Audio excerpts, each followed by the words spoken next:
Malam itu, hutan bukit kenari hujan turun dengan lebat manakala kilat sabung menyabung di langit. Isyarat kecemasan diterima. Tolong, saya terperangkap. Cepat. Kita kehilangan isyaratnya.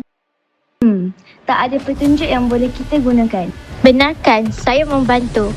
Tanpa membuang masa, sebuah dron pencarian diterbangkan.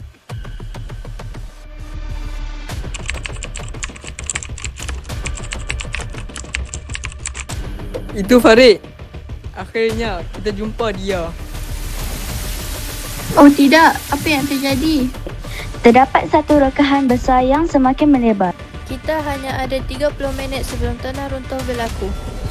Aiman segera menjalankan simulasi pantas menggunakan data geografi dan keadaan cuaca semasa. Saya jumpa lokasinya. Farid berada berhampiran gaung air terjun mati.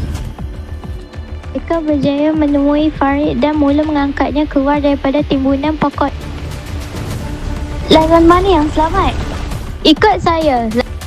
Aiman segera merujuk peta digital yang telah dibinanya. Berdasarkan analisis bentuk muka bumi, dia mengenal pasti satu laluan di sebelah timur yang lebih tinggi dan kurang berisiko. Mereka berlari secepat mungkin sambil membawa Farid yang masih cedera.